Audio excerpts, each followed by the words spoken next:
Well, here it is, Wednesday afternoon, and you're with Hawaii, the state of clean energy.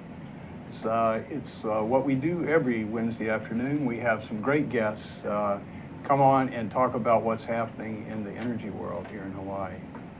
We have my co-host today is Sharon Moriwaki. She is the co-chair of the Hawaii Energy Policy Forum, and the Policy Forum is a great supporter of ThinkTech, and so she comes and helps us out from time to time, and we're happy to have you here today. It is part of our show. Of course, yes. Well, welcome, Sharon. Thank you very much. And of course, we have always great guests here.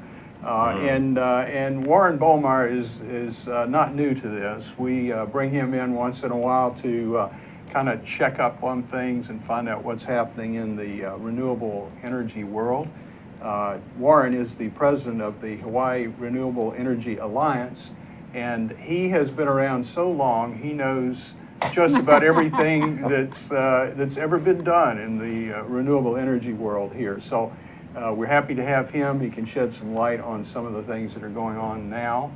Legislation. A lot of legislation pending, looking at coming up soon, and so we really want to get into that. But we first of all have we have a special guest here, Mark Matheson, who's going to give us the negawatt moment for today.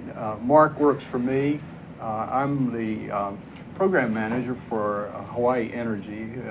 We do the Energy Conservation and Efficiency Program for Hawaii. And Mark is a program manager there, and he's been working on a number of new programs that the PUC has asked us to work on. And Mark's going to tell us about a couple of those programs right now. So Mark, welcome. Thank you, Ray. As Ray mentioned, you know, Hawaii Energy is the ratepayer-funded conservation and energy efficiency program for Honolulu, Maui, and Hawaii counties. And we offer financial incentives to residents and businesses for putting in energy efficient devices and things like that. So just want to give a quick plug to the Hawaii Energy program itself. One of the thing I'm here to talk about today is we recently launched our electric vehicle or EV pilot program PUC asked us to undertake, and we've got a website, and the thing I'm here to really promote is we've created some EV kits, as we call them, and they're going to be provided to people that purchase an electric vehicle, and it is designed to help offset the cost of charging the electric vehicle. The kits are currently going to be including a couple of LED light bulbs, smart strip, and some low-flow shower heads and some aerators.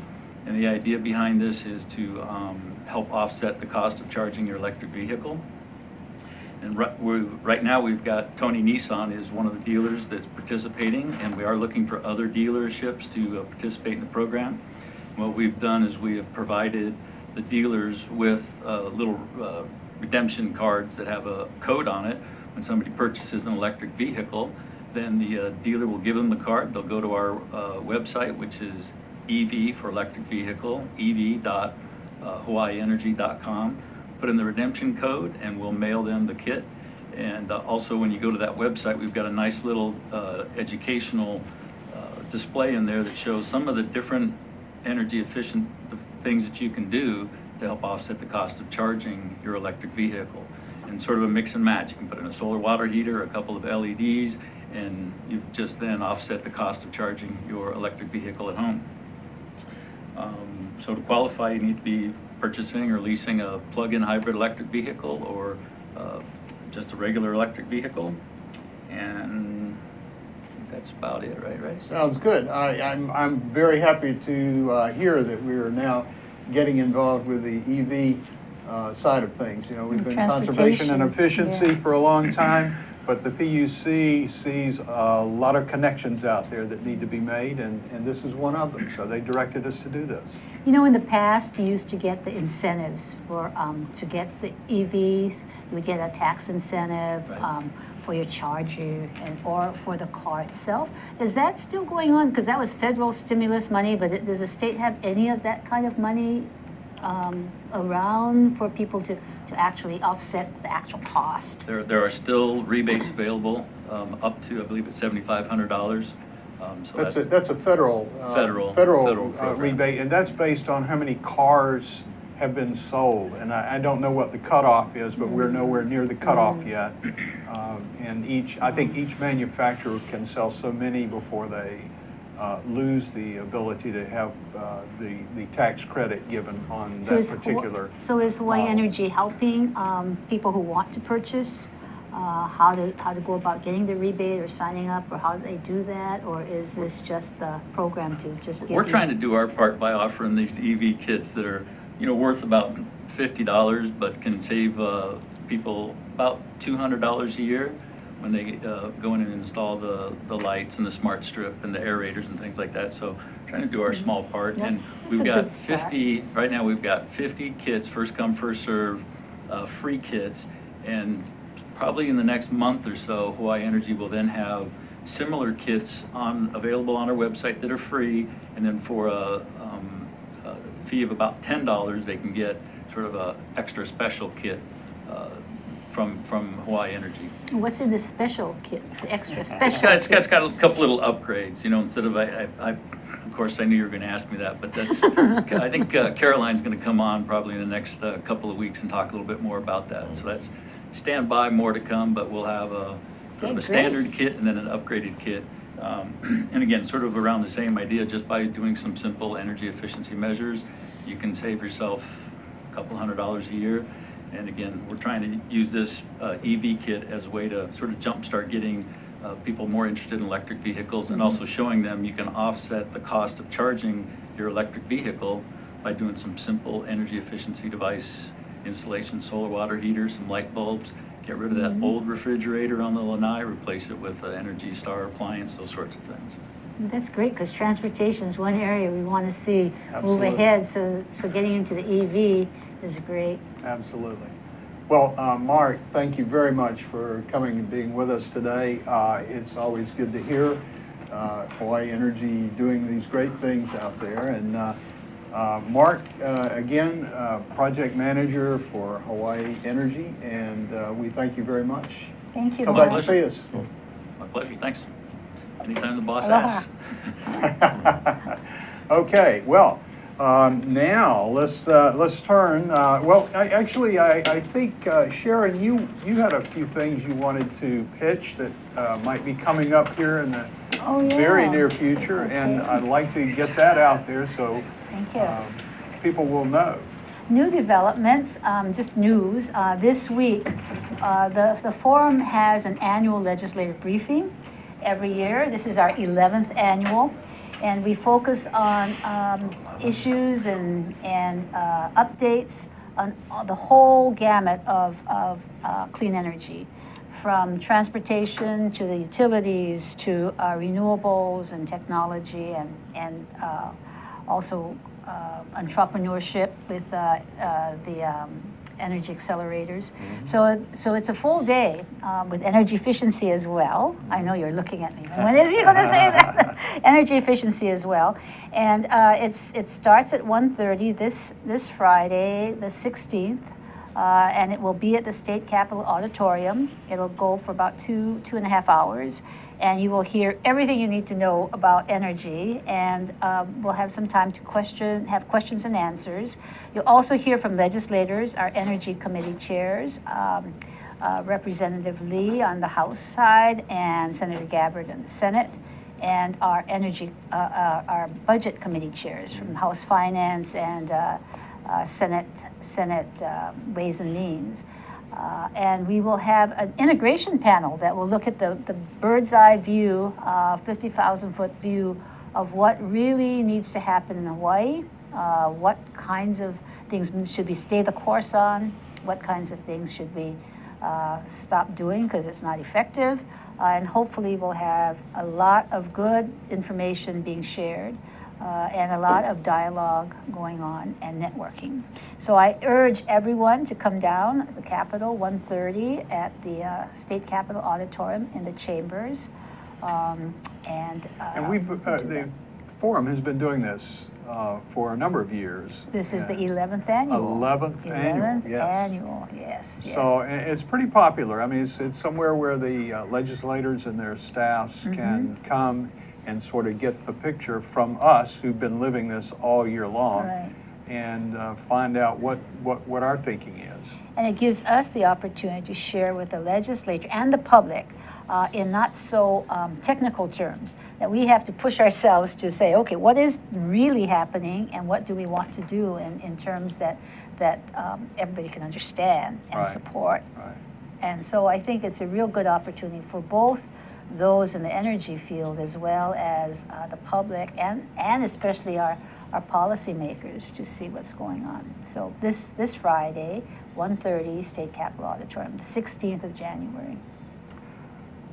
Which brings me to our guest today, again, Warren Bollmeier, who has been in the renewable energy business almost before I was born. Well, actually, I started right after they invented the Three Rock Fire. What is a three rock What is fire? that? 3 rocks, you put your Oh, wood in there, and then you put I your. thought and that then was it some Boy holds Scout up. trick. Oh, you used to do in Boy Scouts too. Well, let's kind of segue over and start talking about.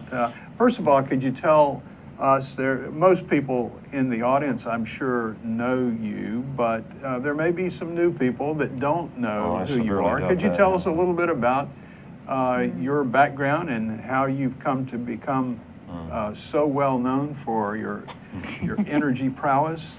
Well, you may have overstated your introduction about me, but I have been working in renewable energy coming on almost 38 years now. Wow. And this is right after I got out of the Air Force, where I had been an aerospace engineer, and I started working on the wind program at Rocky Flats, Colorado, and some of the other programs there. And then I came over in 1990 to join a company called PICTER, Pacific International Center of High Technology Research, one of the very few 6-letter acronym companies, and we used to spend a lot of time talking about what that meant. But they were famous mostly, I think, for OTEC, and we did some wind and geothermal and so on. And then when we ran out of money, a number of us were thinking about how much we liked to live in Hawaii, and of course some of them were already here, but we said, who's been really lobbying for renewable energy in Hawaii?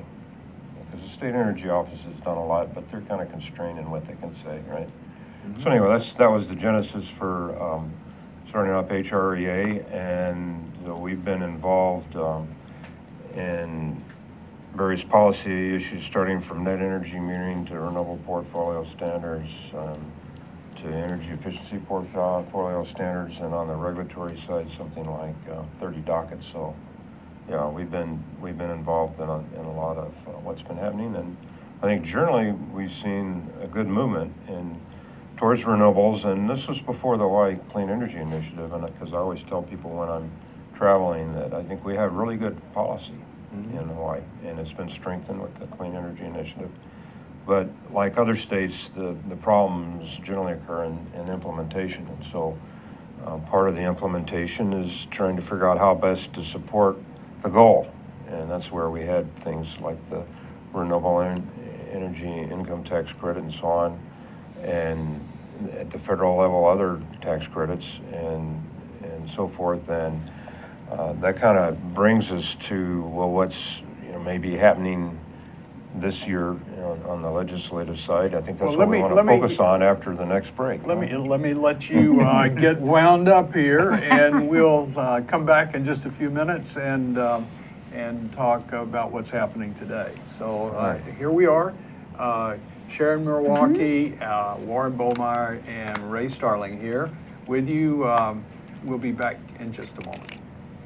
Aloha, I'm Keli'i Akina, president of the Grassroot Institute and host on Ehana Kako, a weekly program on the ThinkTech Hawaii broadcast network. Ehana Kako means let's work together. Think of the sad alternative, let's not work together. Here in Hawaii, with all of our diversity and the richness of the people, it's important for us to come together around issues on the basis of what's right, and what's good, and what's going to serve the common good. And that's what we try to do at Ehana Kako. Every week, we interview movers and shakers, people in government, business, and other sectors of society to talk about how to create together a better government, economy, a better world here in Hawaii that can bless the rest of the world. I thank you for your attention to ThinkTech Hawaii, and we look forward to seeing you every Monday, 2 to 3 p.m. on the ThinkTech Hawaii Broadcast Network. We're Ehana Kako, and we wish you well. Aloha.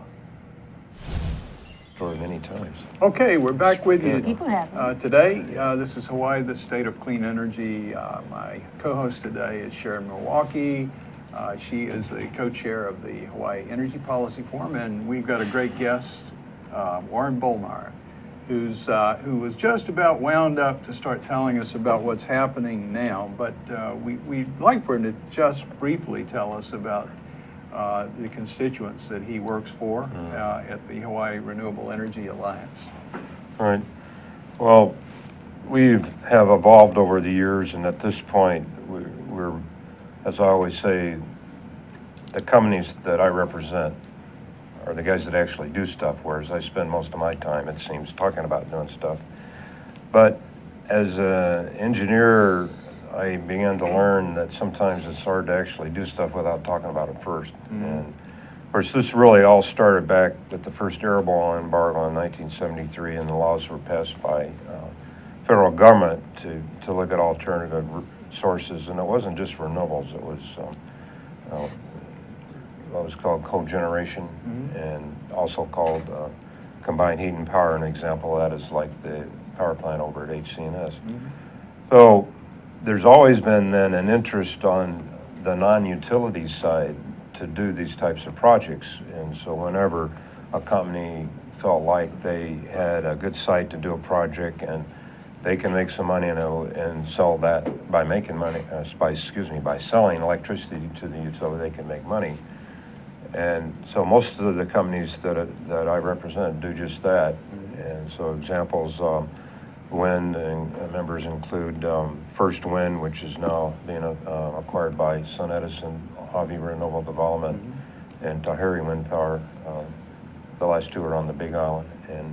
And then solar, big solar guys like Sun Edison, Sun Power, and Hanwha, which is actually a company based in South Korea. And we also have biomass interests.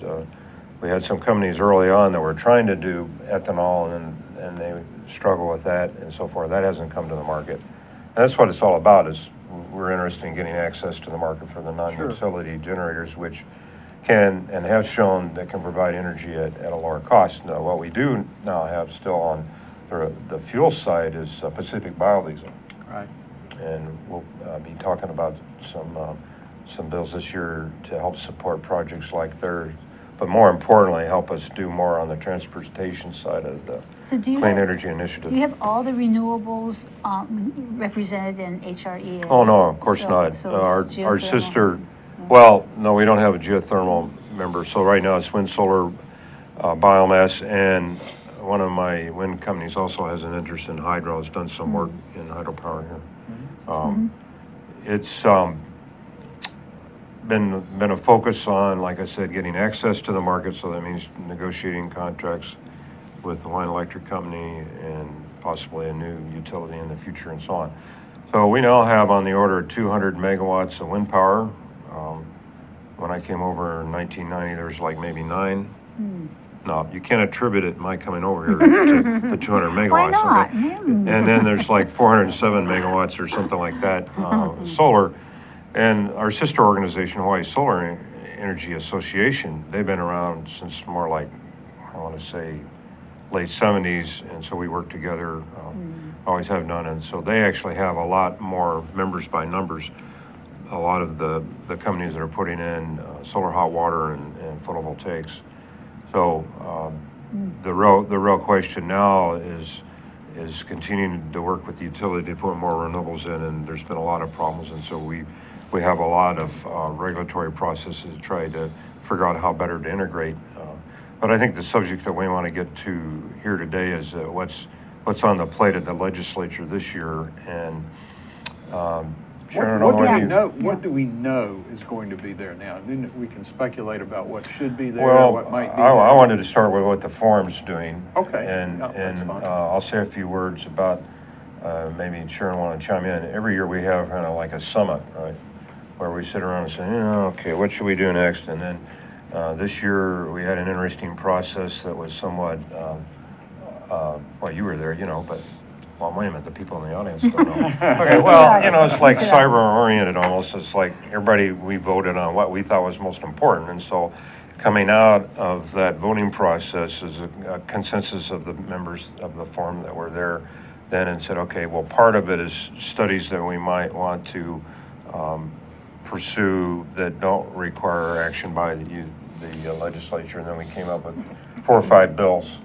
So I was going to talk about 3, and then maybe Sharon was going to talk Yeah. about 1. The But transportation. what did I leave out? No, that's right. Yeah. So, Okay, well, for a long time, I forget exactly when it started, we've had an environmental response fund that's been on the books, and that was expanded, I don't know, maybe 5 or 6 years ago more, to include other subjects, and I gotta put my reading glasses the on. energy security and Yeah. food security. Yeah, it's now called the State Environmental Response Energy and Food Security tax. So it's collected every time you buy a gallon or more of gasoline or other petroleum products. Actually, it's based on the barrel cost of petroleum products coming in. Therefore, And it then is called. the barrel tax. The barrel tax, yeah.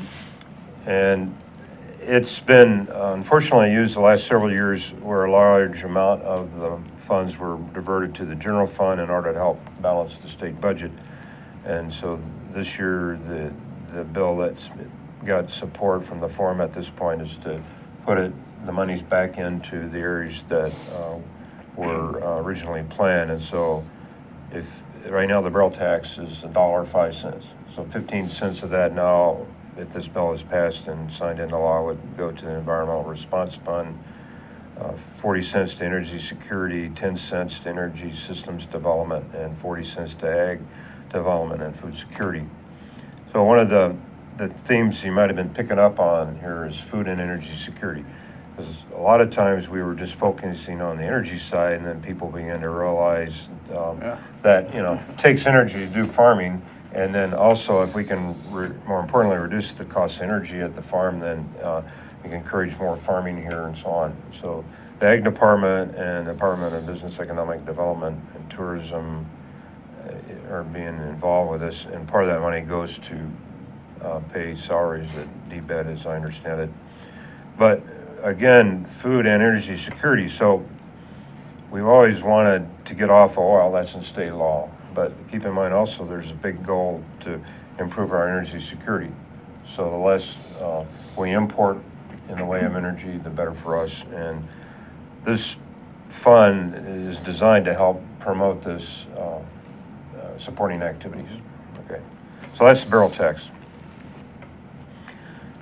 So is there any thought of advocating a bigger amount? I think it's going to be hard to even get, the allocation that's there. Really? Yeah. So because I think that's what we're going to look at on Friday in terms of what is the fiscal situation for the state. That if it's bad, can we even get the total amount that we are collecting to be put into energy and food security? And we hope we can, because at least we can get that. But to say we want this and more might be getting too big a jump. Last year we were able to get that fund on a permanent basis until 2030. They had what they call a sunset, so that it would be repealed. But with the support of all of the energy stakeholders and others in the community, we were able to get that fund extended until 2030, when we're supposed to meet our clean energy goals. So that's there in place, so there's some consistent funding. It's just not enough. So part of what this effort is this year, so at least get the amounts that we're collecting from the barrel. Right. Well, there's been attempts to increase the barrel tax before. There is a certain logic now with the oil prices coming down, and I personally think this could last for a while. So this would be a good time to say, well, hey, if we really want to, well, I should make it a question. Are we serious about the White Clean Energy Initiative? If we are, then we need to get with the program, particularly on the transportation side, and this would really help. Yeah, so plus now, if the price of oil is going down, the percentage is lower, right? How much you're Right, taking in right. is lower. Yeah, so when it was part of $4 a gallon, you know, it's like raising it another that. 5 cents was kind of like, Yeah. you know, Yeah. dead on arrival, yeah.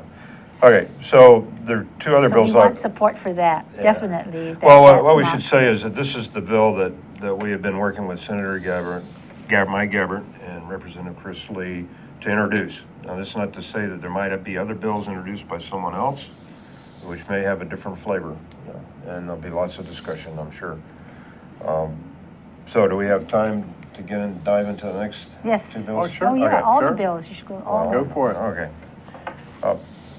We've been, there are two bills that are related, and they have to do with renewable fuels and biodiesel in particular as a renewable fuel. So for some time on the books, there's been both an E10 mandate, so that's ethanol. 10% of the gasoline that you buy has ethanol in it, and you'll see that at the pump, right? So that's already mandated, and then for quite a few years, there was an investment tax credit to help stimulate actual local production. And for a number of reasons, the ethanol facilities haven't come to the market here.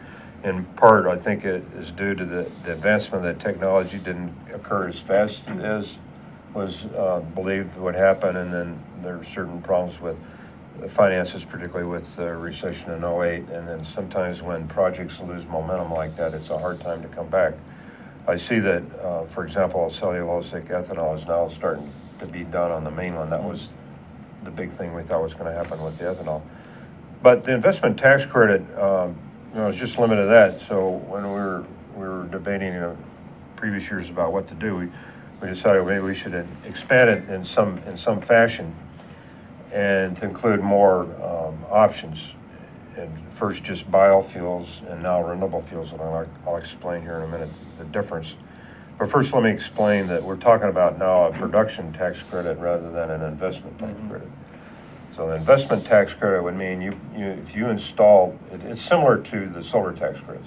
You put a solar PV system on your roof and it's $10,000, and if it was a 35% investment tax credit, theoretically you could get $3,500, right, as a tax credit by the state. That's more complicated than that, yeah. But now think about a 10 or 15 million or $50 million biomass facility. Well, there was going to be a tax credit for it, and it was pretty cumbersome, in my opinion, to figure out how to get through it to actually implement it. And more importantly, it's kind of like you could put in a big facility like that, and it could be put in, but then Never operate, right? So the production tax credit solves that basic issue. In other words, you would not get paid a cent Unless you until you produced. started actually produced. And so the production tax credit concept's been around since around 2001 in the wind industry, when they were paid on the order of 2 cents a kilowatt hour for each series of electrons, right, to go through to the grid. That's worked real well when it's been there. It's been an up and down battle, but because of that, we now have over 61,000 megawatts of wind in the U.S. alone. So it's proven to be a really good investment opportunity, and so that's why we switched gears to do that. And we eventually decided we would add, we've been talking about ethanol as a liquid fuel, right? So now we have gaseous fuels. And so the metric that's used for how you get paid is not a kilowatt hour, but it's a quantity of energy. Simply stated, it's roughly 76,000 million BTUs. And you say, well, what does that mean? Well, that's the energy in a gallon of ethanol. So if you could get 20 cents for each gallon. Right? Okay. So if you had a project and it qualified, and there's a bunch of qualifications, and you have to register with DBED and so on. But in the end, once you start producing, one project would be capped though a certain amount up to $3 million a year and a total amount of $12 million Let me for the leave whole you right system. there at that cap. Yeah, and that We cap. got to take a quick break, Right. and we'll be right back Right. in just a moment. Hi, I'm your host on ThinkTech Asia, Bill Sharp. I look forward to you joining us each Monday between 4 and 5 o'clock when we film right here in our studio in downtown Honolulu. The show, ThinkTech Asia, focuses on contemporary events in Asia. And by Asia, we mean anything from Hawaii, south to Australia and New Zealand, west to Pakistan, and as far north as the Russian Far East. Clearly, this is one of the most economically dynamic centers of the world, and we bring you up to date on what's going on in a whole host of countries in this very vital region. We look forward to seeing you. Aloha. Okay, we're back, and it is Wednesday afternoon. Hawaii, the state of clean energy. We're here with Warren Bollmeier and my co-host Sharon Moriwaki. And we were asking Warren to explain how this would work. The law, if it's to pass, or it is passed, but to be implemented, needs to be a simple way of knowing that it's worth my investment to produce. Right. To get Well, that's a some fair return. question. Let me say the other characteristics of this would be the facility has to be located in Hawaii, and the fuel has to be produced at that facility and sold into this market. That's all good. Yeah. And the fuel is going to be produced from renewable feedstocks.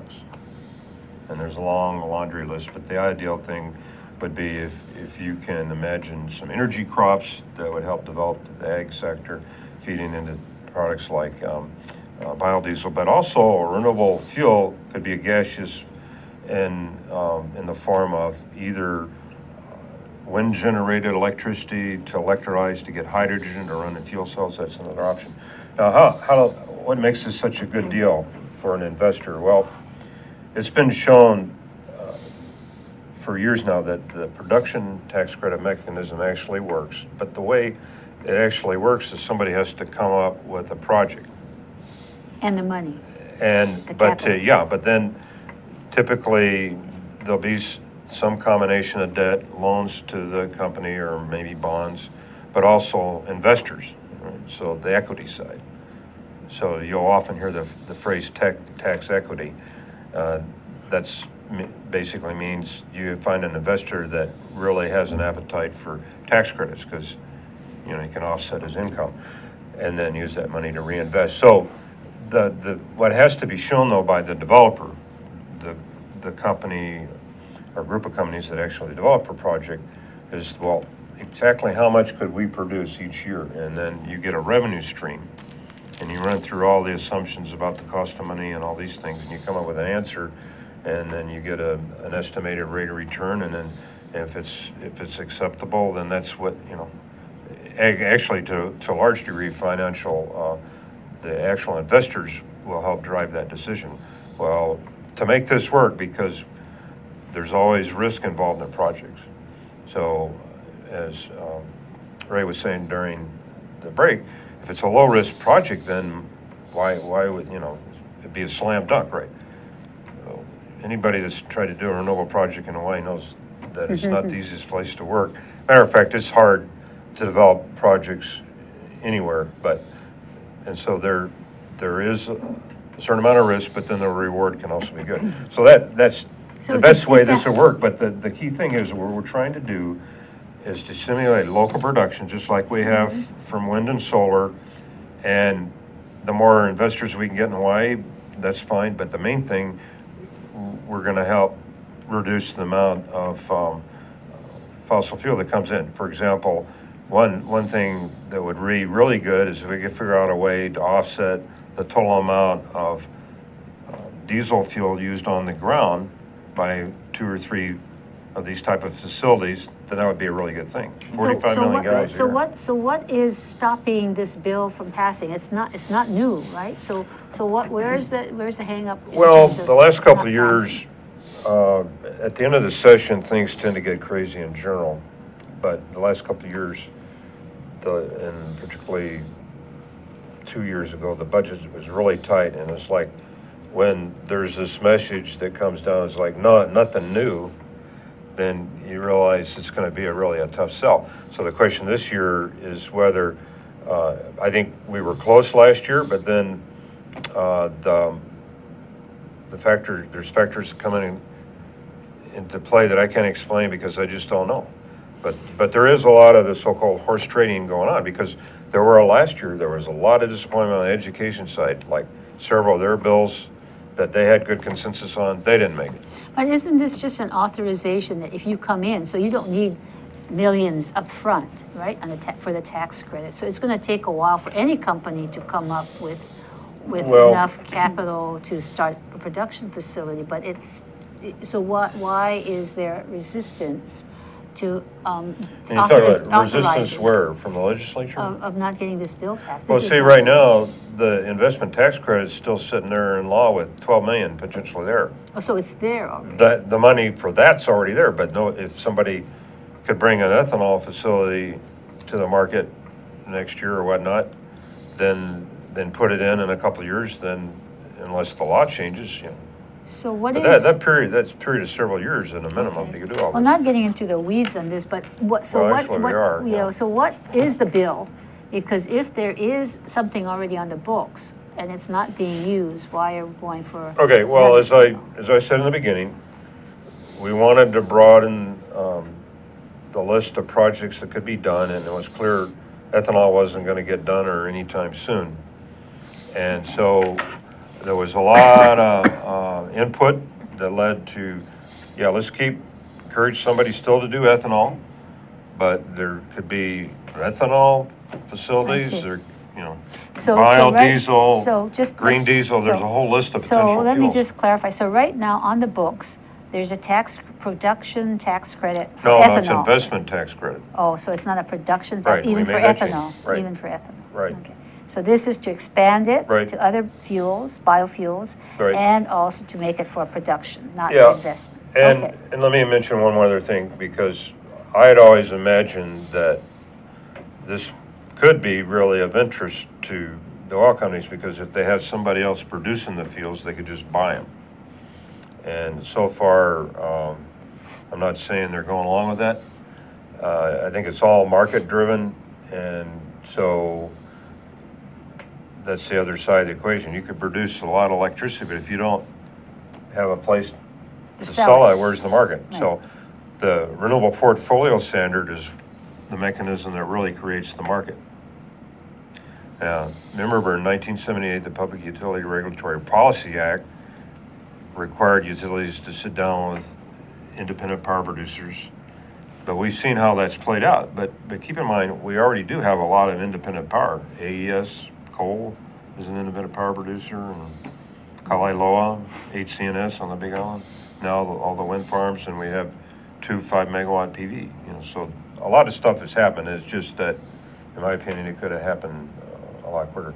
So anyway, So we can go to the next. yeah. one. So like I said, I understand. you got it Last now. one. You got it now. Just Okay. have Yeah, we about got it, 4 we got minutes it, right. left. Okay, so Okay. on the mandate that's being proposed is for 5% blend of biodiesel into the diesel, and that would help grow the market. I think that can be met fairly soon. It's been done in a number of other states. I forget to check how many. So it's kind of the an analog to the Renewable Portfolio Standard, a mandate to produce a certain amount of fuel. Well, we already have one, E10. Now we're saying let's go to B5. We figured that this would be the next best step. And I want to tell you one interesting thing. When I was back in Austin, Texas, filling up a rental car, regular gas was $1.91. Oh, And right next to that was Diesel. a diesel, and it says contains at least 5% biodiesel. And how much was that? That's a little expensive. It wasn't cheap, you know. So it was Years and years comparable? ago, like in the 70s, diesel was always cheaper, and that's why there was an early market to go to diesel, and then things flipped. It's still, you know, I think it was like $3 and something, you know. Yeah. You know, it's all market driven, and things can get really local. And I guess that's what we're going to try to do. As I mentioned before, there's 45 million gallons of diesel being used for ground transportation. So this would be good to help encourage that. And then other, let's call them entrepreneurs or developers, could come up with other ideas and maybe be able to do something. But again, it would be totally capped at 12 million and then 3 million per project. Can you give us, you had one more? You want to say something about the Okay. commuter There's benefits? one more. Yeah, Are we let's do breaking? that very quickly, and just as a teaser, we'll have to come back and Okay. talk about that next week, maybe. Just really quickly, it's the fourth bill that the forum is looking at. You know, transportation has always been the challenge, and so we had car sharing last year, incentives to get multimodal transportation, different ways of not using so much fossil fuel. And so this bill that we're working together on is the commuter benefits bill. So it's basically giving employers the opportunity to have to be able to help employees pay for public transportation or bikes and other ways of commuting, and paying for that before taxes. Okay. So it will allow the city to go ahead and actually create an ordinance that will help employers. And there are about 80 employers who are giving this kind of incentive to their employees and getting some tax credits for it. Right. So we are Right. going to have a forum, is going to have a briefing on it on the 20th of January, a week after our briefing to the legislature, so that we hope a lot of people come to that as well on the 20th. Is that benefit already in place at the federal level? Well, you have to have, it is there in the tax rate, but you've got to be able to pull that down and authorize it in your local level. Oh, okay. Yeah. Okay, well, you know, this has been great. We could go on for a couple of days, I'm sure, but we can always have Warren back. You can tell us how we're doing on Yes, these bills. and we want to thank you, Warren. You come and enlighten us every time. You're welcome, sir. Well, we do appreciate it very much. And Sharon, thank you Yep. for co-hosting with me today. Thank you, Ray. I It's look great. forward to seeing you guys back here again soon. And that's it for Hawaii, the State of Clean Energy here on Energy Wednesday afternoon. Wednesday. Aloha. Aloha. Very good.